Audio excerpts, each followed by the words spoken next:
Welcome to the Dynamics Hot Dish, the podcast where Ashley Steiner, Allie Nelson, and Liz McLennan dish up the latest news and insights about Dynamics and the Power Platform. Join us to explore business applications and low-code development with tips, tricks, and real-world experiences. So grab a seat at the table and let's dig in. Hi everyone, thanks for coming back for another week of Dynamics Hot Dish with me, Allie, Ashley, and Liz. If you haven't already followed us or subscribed to our channels on social media, please go ahead and do so you can stay ahead of all of our updates that we're sending out.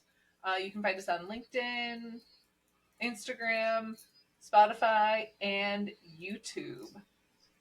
All right, and this week we are going to continue our admin series. So we are now on our third episode in our admin series.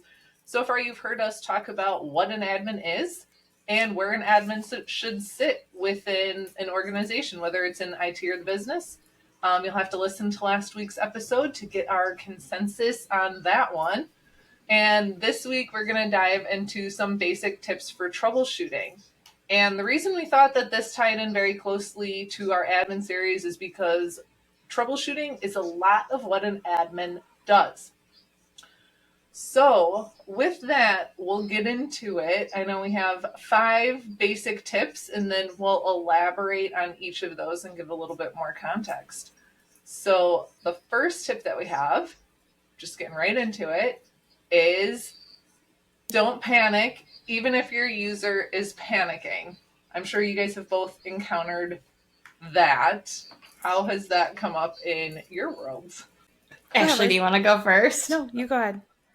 Well, I'm trying to think of, 13 years ago when I was an admin. I don't think I have any specific stories, but it's not uncommon for an end user to kind of overreact to something or just not understand how it's supposed to work. So if you get this red alert email, the system's down, my world's ending, it might not actually be that serious. So definitely take a moment, breathe, figure out what's going on before you stress out that much yourself, because chances are it's probably not a earth-ending incident that's happening, even though the person reporting it might make it sound like that.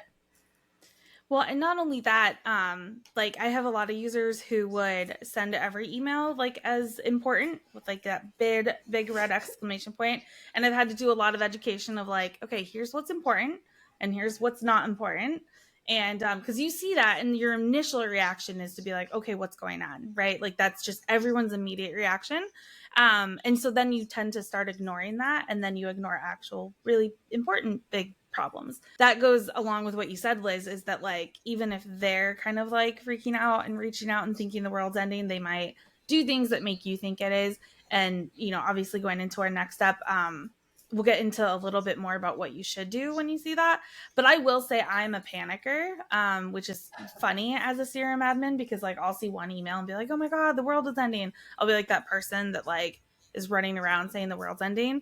And it takes me 3 minutes to be okay, no, we're actually fine. So I'm actually the panicker in a lot of situations. And then I have to talk myself down. So I want to be clear that you should take it seriously. You should listen. You should respond. So I'm not saying ignore them, but yeah, you don't have to get to that red alert level unless it's that serious after you investigate it. This might be skipping all of the steps that we've identified for this, but when you say don't ignore them, my favorite troubleshooting tip is wait a while to respond and see if they figure it out themselves.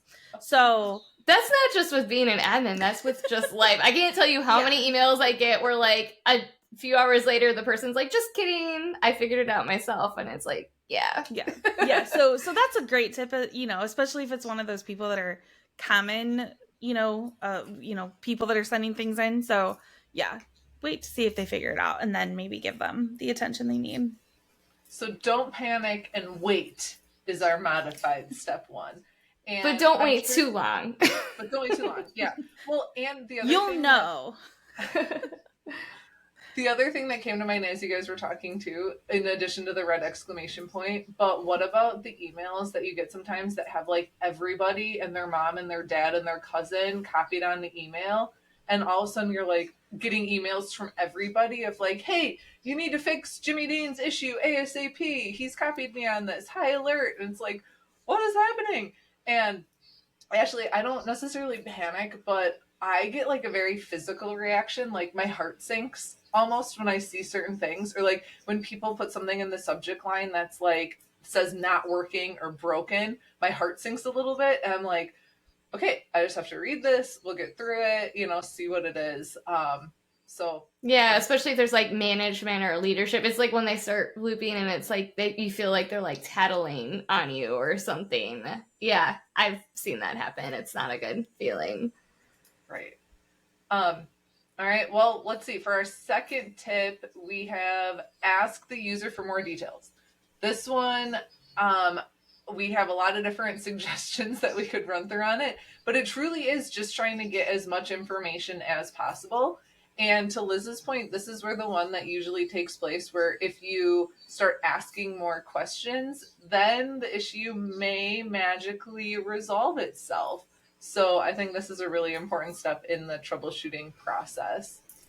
What are some of the common things that you guys typically ask users for when you're trying to pull more information out of them? Yeah, so I think the biggest one is screenshots, but screenshots are not always helpful because they're like, oh, we got this error message, and it's like just this tiny little picture of the error message, and you don't see what page they're on. They don't tell you what they clicked on to get that error message. So like I think it's really helpful to get the steps or have them record a video, or I like to actually just jump on a call with them. Like, hey, can we do a Teams meeting real quick? You show me the problem. Let's see if I can replicate it. And then yeah, so I'll stop there before I continue. But yeah, I think that getting the steps to how they got to the issue is kind of the first one. Now, how you want to get those is up to you. Everyone's a little different. I agree with you, Ashley. I would say, if you're lucky enough to be in an in-person office, I used to always just walk over and be like, show me too. And you might need to like almost do some training with your end users on how to report it, like what all the information you need, and that you do need more context than just the tiny little bit of the screen. Or like, how do you download the error log and send that? And so like sometimes it's an education process of, okay, like these are the 5 other things I'd really need from you, especially if you can't get on a call and just see them walk through it. So I agree with you, Ashley. Liz, I love that. Training users on how to like submit issues. I've never thought to do that. I've always kind of just done it one-on-one. Like, hey, here's what I need. But like actually having like an organized training, I think that's awesome. I'm literally writing that down. It's like, I've also encountered end users that don't actually know how to take a screenshot. And like I've seen people use their phone to take a picture of the screen, and that's not always the best resolution. And so it might seem really simple to us because we're in technology, but like getting to that level of basics of this is everything I need from you and this is how you do it so that I can help fix it faster. And truthfully, one thing that I've done kind of along the lines of training is make like a template, either it's an email or a templated Word document. So if someone emails you or sends you a Teams message or however they're getting into contact with you and it doesn't have enough information, you can just send them that template and say, hey, I'm really sorry that you're having this issue. Can you please, and then include some more steps, like take a screenshot, take a video, here's some reproduction steps. Here's an example of reproduction steps. I want to know what you clicked. If it's hard to do these things, let me know and we'll jump on a Teams meeting so we can review it too. So I think that's worked well. I think some other information to get out of them too is how often it's happening and when it started happening too. Because when you start asking those types of questions, what you might end up getting is, oh, well, I just had it happen once this morning. And, you're kind of prompting them of like, okay, well, let's try it again. Is it happening again? Because let's be honest, a lot of the issues we get are user issues, meaning that they click the wrong button, they aren't sure where to go, or maybe something freakish was happening, for an admin, a solution's publishing in the background that's causing performance issues or something like that, So there could be something else going on too. And just like we all like to joke about IT, we'll come to you and say, well, did you restart your computer or did you unplug it and plug it back in? Which I will call Liz totally for unplugging her camera today, and it finally started working again. So that was amazing. Hey, I did a restart first. She called you out, Liz. Yeah, I don't like that. But legit, you know, and there is legitimacy to that, is like literally try again. And I think that's a lot of what you can just tell the users is just try it again and see if it works, because fluky things absolutely do happen. I agree. Connectivity issues, like is your internet slow? It's, browser based. What browser are you in? Do you have a gazillion things open? I know we all get to that point where we have so much running on our machine. When was the last time you restarted? And like these are all things of like, did you try all of this first before and then try it again? And so often it does resolve it. Yeah, and I hate to say the clearing cache issue. I feel like I say that to everyone. It's like, when was the last time you cleared your cache? But I found as an admin, I had to clear my cache in CRM probably multiple times out in the day because I was in and out of records, moving things. So depending on how fast you're moving in and around the system in like a short period of time, it does, eat up the cache, and then you get weird things just happening. So yeah, I think that's a good question to ask. The other thing is, depending on the message or issue that they're having, you would potentially reach out to other people that have like similar security roles or in a similar role, or if they know like, hey, you work with, Jimmy Dean, as you said before, works with Susie Lou. Trying to come up with a name so they work together, right? And is she experiencing the same problem that you are? Maybe your cubicles are next to each other, things like that. So either asking the user who's reporting the issue, or even just reaching out to other people that do similar job functions if they're having the issue as well, before you that'll help you kind of determine whether it's local to that person, like they're doing something wrong, or it's their machine perhaps, versus it's something that's impacting everyone. See, I feel like I would always try to reproduce it myself before, but I wouldn't want to bug an end user unnecessarily, but with the caveat that you would need to have like a test user that you could go and with the same security role and like the same setup as the end user reporting the issue. You wouldn't ever, you shouldn't try to reproduce as an admin. No, that's a great point, Liz. Agreed. So that's definitely, I would put that first. Like, reproduce it yourself. Always have a test account as an admin that you can go in, adjust the roles, the business unit, whatever you need to do. Because I've seen more often than once. I actually just did a rollout where every person that was part of the pilot or the testing was an admin in the system. And so then when they rolled it out, there were a bunch of security issues, and we were like, well, how did we not notice this? And it's because every single person was a system admin. And I'm like, okay, well, not every tester can be an admin going forward. Like, I'm an admin, they're an admin. Like, it just doesn't work. That's one of my pet peeves. Yeah, agreed. Testing with the wrong security roles is not a good way to go. It's not testing. It doesn't count. It's not. No. An admin can do pretty much anything. So it's like unit testing. Like, you're testing whether or not like the config, the build works. But yeah, you completely ignore security, and I feel like security is where I always see the most errors pop up for a deployment. Yeah. Agreed. Along the lines of what you were saying too, Liz, if you want to be a really great end user for your admins, like now I'm speaking to the end users directly, if you can do all of these things before you reach out to your admin, that would be a huge win as well. And maybe that is part of the training of your end users, is retry it yourself. Make sure you don't have performance issues with any other programs, because that could tell you that you have a computer issue. And ask your teammates. So, Liz mentioned reproducing it yourself as an admin, but if you're an end user and you're having an issue, send a quick note to one of your teammates and say, hey, I don't think this is working. Are you having the same issue? And just have someone else validate before you send in an issue to your admin person as well, because that'll help streamline the troubleshooting there too. What's a good end user? I've never experienced one of those. Sorry, should I cut that joke out? Actually, I was an end user. I'd like to think I was a good one, but I never had you, Allie. You were never one of my users. It's tough. I mean, truly, a lot of this is educating. To Liz's point earlier, it's like teaching people how to report issues, because they just don't know. I think a lot of end users think that as admins, we know everything that's going on at all times within the system. And like if I send a screenshot, it may seem gibberish to me, but my admin is going to know exactly what that means.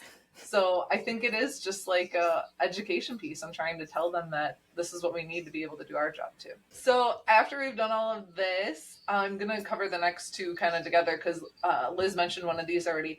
But this may seem obvious, but you want to review and digest all the information that your user provided to you. So it's really like looking through the reproduction steps, making sure you understand the issue before you try to troubleshoot it. Because a lot of the time, if you start diving in and trying to figure out what the issue is before you fully understand it, then chances are you're not going to be able to successfully reproduce the issue either. So the fourth tip that we have is try to reproduce the issue yourself. I don't know, Liz, you were talking about that one a little bit, but that always seems like a good way to go to be able to confirm that it is an issue. With the correct security role. Like you gotta have the same exact setup as the person reporting the issue. You cannot reproduce it as an admin, otherwise it won't. It's just like testing. It won't be a true verification of whether or not you can replicate the problem. Or truthfully, if you try to reproduce it as a system admin and it works, and then you try to reproduce it as the user, then maybe that's just pointing right away to like security issue, right? So you can kind of do some A/B testing there just to see if it is a security issue or not. Have you guys, so I know Ashley, you said use a dedicated test user. The impersonate function in Level Up actually works now. I don't know if you guys have used it recently. I was just going to ask, it's never worked for me. Does it actually work? It does. So like Level Up, I think got an update maybe a couple months ago now. We will probably dive into more details in Level Up in a future episode as well, but pin it, especially if you're an admin, because it's a browser add-on that you'll absolutely love. And it has this feature in it that allows you to quote unquote impersonate somebody. So you can actually select a user from a list and it will refresh your browser and have you acting as if you are that user. And it now has functionality too within it where you can hit reset and it actually like clears out the person you're impersonating and puts you back to your own permissions. And that was a huge limitation before because it was always like a gamble of, hey, do I close my browser? Do I close my window? Am I still impersonating this person or not? So there's definitely been some enhancements that I love. I never knew that it actually worked, so I've never used it.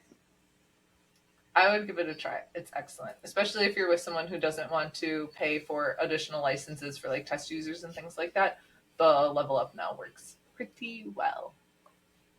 That's cool. That's great. What else? What about reproducing the issue? Do you guys have any other tips on how to reproduce an issue or things that you're looking for when you're reproducing an issue? I don't know if this fits in here, but read the error message. Like, I've seen so many times where people send over an error message and I'm like, well, it tells you that it's doing that because, like, you didn't fill this in or you didn't, you know what I mean? Like, simple things like that. Like, that's a really easy example. But sometimes, like, there are things in the error message where it tells you what you did wrong to get here. So, yeah, so either as the admin or even just as a good end user, Allie, like you used to be, just reading the error message sometimes tells you exactly. Or if it is a security permissions, when you download the log file, it tells you what security role is missing or security permission is missing. There's a lot of other nonsense in those logs, but it does tell you exactly like, oh, you're missing read for this activity, something here. So that's really helpful as well.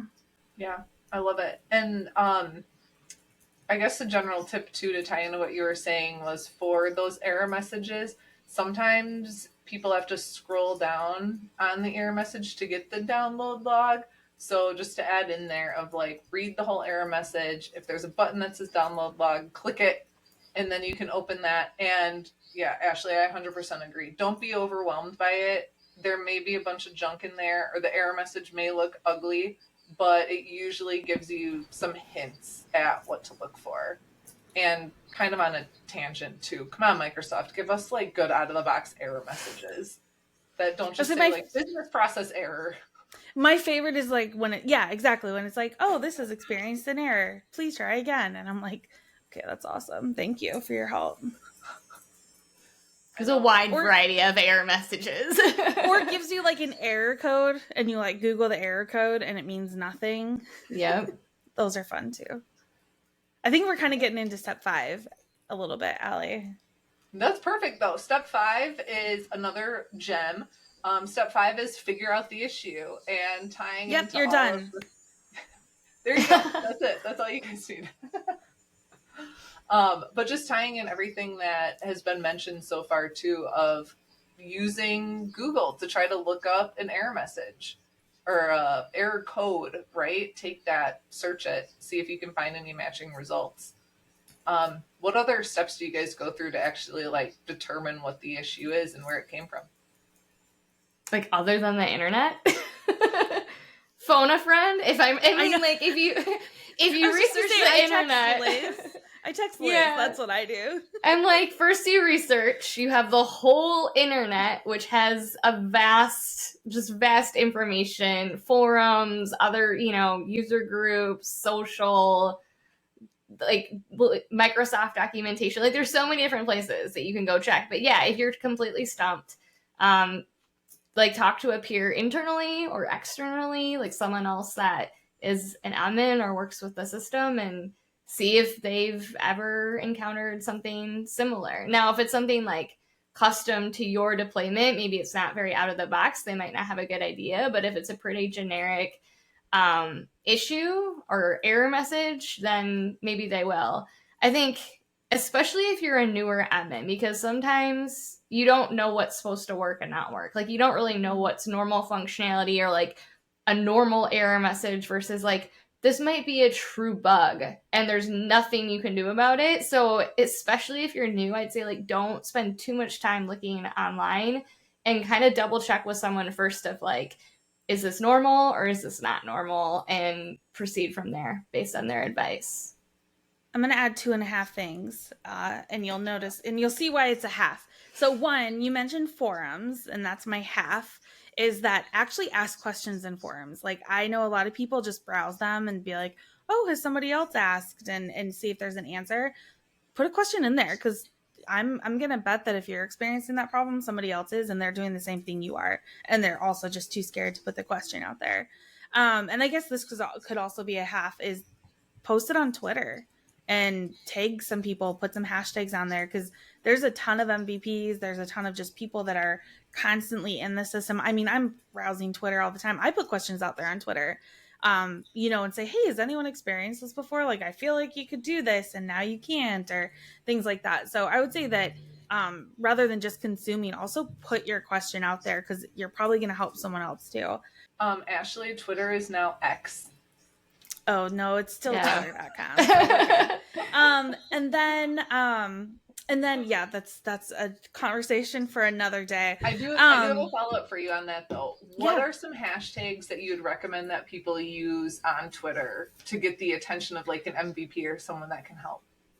Yeah, I would say the product. So whatever product you're using, whether it's CE, sales, customer service, putting that in there, putting things like hashtag help, hashtag ask a question, hashtag, you know what I mean? Things like that are going to be helpful to get or just tag somebody. Sometimes if like, hey, like I see, like tagging Doug, for example, would be really helpful. They can help you get answers, or tagging like a specific person. Like if you know that an MVP works in a specific area, you could say, hey, have you come across this?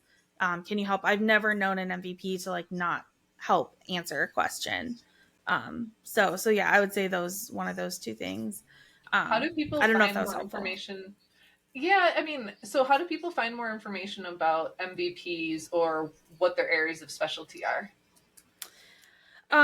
Yeah, so that is like, I think that could be a whole conversation in and of itself, but there is an MVP website, and we'll put it in the show notes, where you can say find an MVP, and you can find them based on name, and then everyone has a profile, and it shares like their bio, their backgrounds, their activities, and you can kind of see what people are good at. I don't know if it has, Liz, on there like our product specialty. Like, do we put sales, marketing? Does it have that on there? I don't know for sure. I have to check. I don't look at it all that often. Like I set it up when I became an MVP and haven't really gone back. Maybe I should.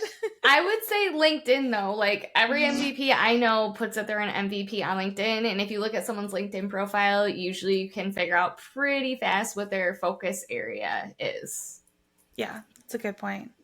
Yeah, even posting a question on LinkedIn, I think, is a good one as well. I know, so I say Twitter because it's just fast, easy communication, but I'm seeing more and more things even go to LinkedIn because it's a great way to start a conversation. So especially, Liz, like in your scenario, you brought up a new admin. What a great way to get some content out there and like really, because the more you post on LinkedIn, the more you're going to be like in people's feed on LinkedIn. So yeah, post questions out there, tag people, put hashtags in there. You can even follow conversations. So on LinkedIn, you can follow a hashtag and you can click on it and easily follow what people are talking about. I definitely, I think, well, I'm not a huge social media user. I'm more of a consumer, but LinkedIn is probably the one I do use the most often. And I think that's the direction people are heading, especially with this whole Twitter mess, which we're not going to get into.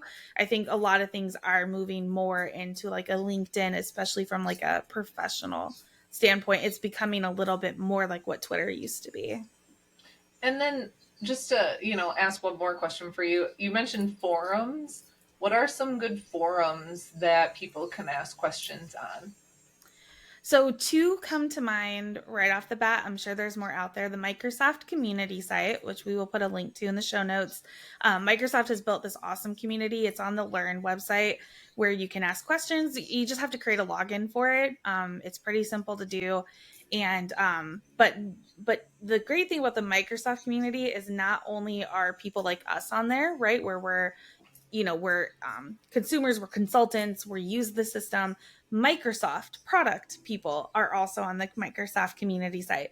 So sometimes, depending on the question that you ask, like the person who built or coded that part of the system will respond to you. So you kind of do have access to a lot of different resources there. So that's the first one I would say is the Microsoft community. The second one is Doug. I had mentioned that earlier. Doug has their own forum where you can ask questions. I know Dynamic Communities used to have one, like CRMEG. Does that exist anymore? Do either of you know? I'm not sure. Yeah, that's a good question. I don't know. I don't know either. I feel like we should. We'll put it in the notes if it does exist. I was gonna say I use the Microsoft community probably like for 90% of the issues that I run into. It's a great community. Well, and I guess I don't post a lot of questions. I'm sure you need to go to the forum to post a question, but to consume, I don't normally like go to the forum and then search. Like I'm doing a Google search and then the forum answers are popping up. So it's just part of the search results. One. Like they're almost always the first. It'll have several topics. It's really nice how it's laid out. I agree, Liz. I don't pose a ton of questions, but finding your answers is pretty easy just with the Google search. Along those same lines too, if you're searching, I guess Google, Bing, whatever, if you're searching online for the answer to something and you get those community posts, you may also find blogs, like independent blogs that people write. And a lot of times they have comment sections on them and they will respond to you. People who write those blogs really like engaging with the community. So if they have a similar article, but it doesn't quite answer your question, comment on it. They would love to write back with you and engage and help you solve your problem too. So, or find them on LinkedIn and ping them there. Yes. I'm going to say one more thing, and then I'm going to do my last follow-up to what Liz said before, just to make sure I get it in there. So is the other thing about the community is everything has a date. So when people post, when they reply, because something that happened 2 years ago is probably not relevant today, but you could be experiencing a similar issue. Even though there's newer technology. So it's also really helpful because you can say, okay, 2 years ago, people were having this issue. How is it different now, the technology? And then you can unravel it from there as well. You do have to use some critical thinking skills, or you could even reply and say, hey, it's 2 years later and I'm having this problem again. Now the date point is so important because old stuff is just usually not as relevant with how fast the platform changes these days. And I would add into that too, look at the product or the section that people are posting in. And this again could be a topic for another day, but Dynamics 365 or D365 refers to multiple different products. So don't rely on people just saying like, I'm having this issue in Dynamics 365, because it may be a different platform. So just be very aware of where you're finding that information. I see a lot of F and SMC stuff now when I search. If I just search D365, so that's a great point, Allie. Yeah, it's like, no, I want CE answers or CRM answers. Like, I don't care about this ERP business for my question. So yeah, it's great to differentiate. All right, Ashley, what's your last point? Okay, well, my last follow-up to Liz from like 20 minutes ago was Microsoft support. And I was going to ask about that. So, I'm glad we're ending with it. Yeah, I was going to say, so we're all going to roll our eyes, right? Because we all have these horror stories from Microsoft support, and like they're not always awesome. Where they are helpful is bugs, right? So getting the bugs on like the fix list, because if you notice a bug and you post it somewhere else, or you don't notify anyone, who knows when it's going to get fixed. So I will say, if you are experiencing an issue, you cannot figure out how to resolve it, Microsoft support's a great person to go to know if it's like a known bug, or if to get it on the list to get fixed, things like that. So Microsoft support is not, oh man, I don't want to like totally trash them, because but they're like you and me. I remember I was on a Microsoft support call walking them through, and we're waiting for something to load, and they were like, oh, tell me a little about you. And I was like, oh, I've been in the space for 13 years. And they're like, oh, I started 6 months ago. Sounds like I could learn some stuff from you. And I was like, all right, we're good. Like, there's nothing you could tell me about this issue that I already don't know myself. But Microsoft support does have its like place, and the bugs, I would say, is the biggest one. And I will say too that they tend to have more resources available to them as well, like within the product teams at Microsoft. So I've gotten that a few times too, where a service technician will just say, I'm not sure, let me talk to the product team. And the product team is where the magic happens, right? So that's where tools are getting improved, bugs are getting fixes and things. And then if they get other people engaged, then stuff tends to move very quickly too. It's been a long time, at least over a year, since I've personally seen like a global outage where like it just goes down. But it has happened, and it could in the future. Hopefully not. But they do post. I can't remember the website. Maybe we can find it and post it to Ashley. But they do put out like a public announcement on like what regions are being impacted if there's any sort of like global or mass outage. Going back to Twitter, there's also just like an outage Microsoft Twitter account that like tells you what's down, and it's across all Microsoft. So I'll include that as well. But yeah, it's really helpful because Teams has some sort of outage every day. But Dynamics very rarely has some sort of outage, like you said. Yeah, it's been a really long time, so it doesn't feel as relevant to bring up. Yeah, but don't jinx us. Teams and Office, like that's a different story. Yeah.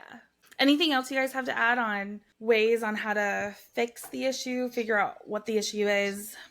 Well, I have kind of a random question. Have either of you asked ChatGPT like a Dynamics or Power Platform issue question? I haven't, and I'm just curious if it's helpful or not. I haven't. I've never even thought to do that. I have, and it's mixed results. So, I say mixed results because keep in mind that the information that ChatGPT is pulling from still isn't current day. So it may be a little outdated. So if it's something kind of generic, it has worked for me. But if it's something like, I am running into this very specific situation under these specific circumstances, it usually can't help. And it'll still give you answers, but I found that I'll have to say, this is not what I'm asking. I need you to focus specifically on this part. And then I'll try again and I'll see if it works. But so I've had totally mixed results. And like I said, it kind of depends on like if it's a generic, like known issue that's on the internet that someone wrote a lot of detail on versus like my very specific scenario, it might not be that helpful. That makes sense. We should do a follow-up to ChatGPT because I found other uses in the CRM world for it, like creating documentation or summarizing meeting notes or calling out highlights, things like that. But I've not asked it, Allie, and for the same reason, right? Is I guess I just assumed it probably wouldn't have the answer to like super specific things. But yeah, I might try it out next time something comes up. Yeah, I think it's worth a try, and I think it's continuing to improve as well. So depending upon what the situation is, try it, but read the results and make sure it seems like it's relevant. I wonder if Microsoft is considering including any of that in Copilot. Well, yeah, I guess it depends on what part. And then if you're talking specifically about like troubleshooting steps, maybe of like replacing the help button in your CRM browser, but with like a chat or something. We forgot the help button, you guys. Oh my gosh, the help button. Thanks for mentioning that, Allie. I like how it just casually comes out too. I'm like, the help. Oh my gosh. There's a help button, guys, in CRM. You should click on it. And I guess the other thing I'll add to that, because I know we're coming up on time, but obviously we had a lot to share on this one, and we hope it's been helpful for everybody. But that help button out of the box goes to Microsoft Learn documentation, and you can configure it to go to your custom page wherever you're posting documentation, like on SharePoint. We're definitely over time. Do you guys have any other thoughts? Anything you want to share with the group? I'm good. I think we covered a lot. Thanks for tuning in to Dynamics Hot Dish, your go-to podcast for all things Dynamics 365 and the Power Platform. If you found this episode helpful, be sure to subscribe and leave us a review on your favorite podcast platform. And don't forget to follow us on social media for even more insights and updates on the latest trends and best practices in business applications and low-code development. We'll be back soon with another delicious serving of Dynamics and Power Platform goodness. Until then, keep innovating and building great solutions.